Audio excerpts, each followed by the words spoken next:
Dans cette séquence, dans cette partie de séquence, nous allons étudier juste deux algorithmes de tri, le tri par sélection et le tri par insertion.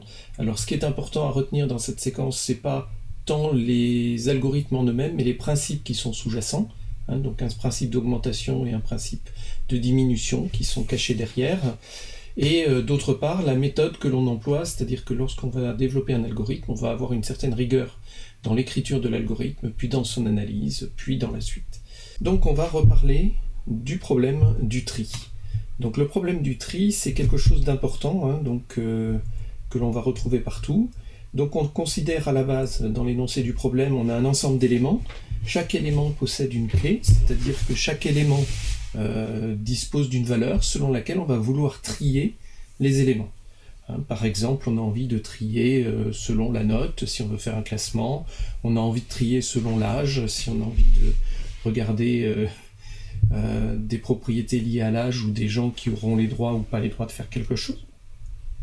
Donc, on a un ensemble d'éléments, on a un ensemble de la valeur, et on suppose que les valeurs des clés, qui sont associées à chacun des éléments, sont dans un espace qui est totalement ordonné, c'est-à-dire que, étant donné deux clés, je vais pouvoir dire laquelle est la plus petite, laquelle est la plus grande.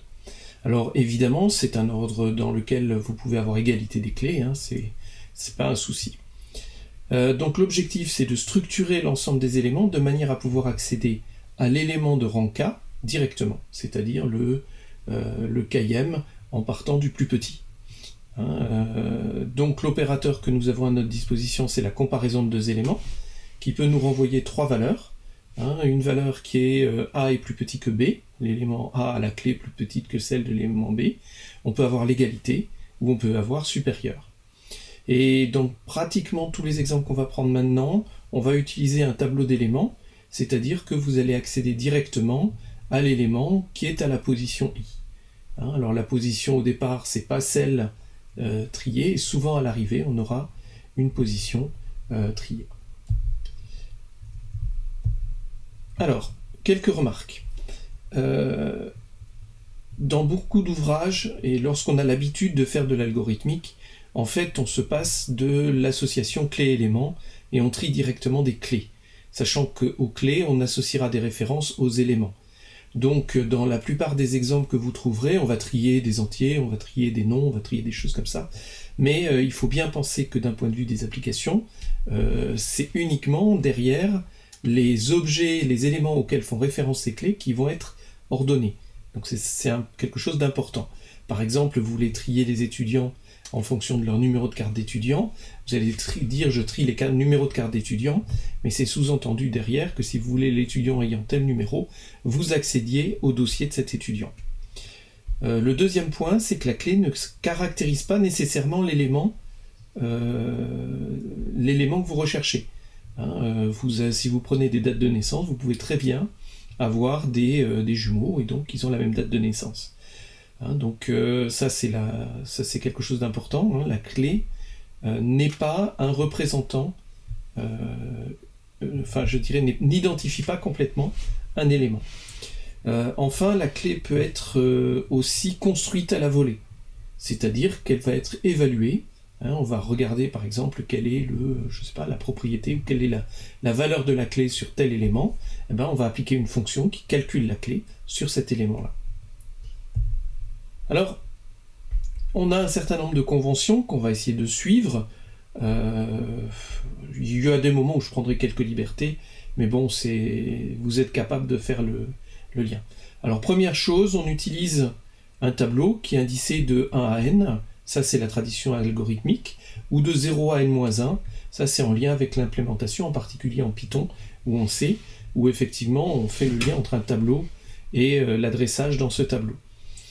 En général, on pourrait utiliser des clés qui sont des nombres entiers, donc ça c'est l'habitude que l'on a quand on est en algo avancé, mais du point de vue de l'introduction, je trouve beaucoup plus pertinent de dire qu'on va trier par exemple des lettres de l'alphabet.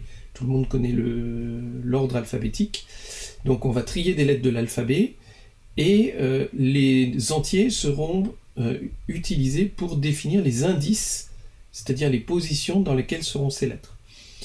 Avec les étudiants, on a beaucoup de mal au démarrage à faire qu'il distingue bien une valeur d'indice dans un tableau et une valeur de clé, qui sont des valeurs dans le tableau. Donc ça, c'est quelque chose auquel il faut faire attention quand on va faire effectivement de l'analyse des algorithmes et pour la compréhension de l'algorithme. Alors moi je prends en général des lettres, on peut prendre des mots, on peut faire ce qu'on veut. L'opérateur de comparaison que j'utilise sera noté inférieur ou égal, il est ici.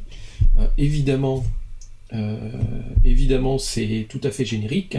Quand vous comparez deux lettres, c'est l'ordre alphabétique qui va compter. Et souvent aussi, pour éviter de perturber la compréhension des algorithmes, on suppose que toutes les clés à trier sont distinctes. Alors ça se généralise très bien lorsqu'on a des cas d'égalité, mais c'est pour éviter de mettre l'accent sur une propriété d'algorithme qui n'est pas intéressante à ce niveau-là. Ce qui nous intéresse, c'est la structure, et pas tant le détail qui est sur le côté pour l'instant. Alors, moi j'aime bien des exemples de mots, donc en voilà un qui est tout à fait sympathique, qui fait 12 lettres, qui c'est stylographie, et qui effectivement a toutes ces lettres qui sont différentes. Donc je l'utilise abusivement dans mes cours lorsque je veux faire des algorithmes de tri.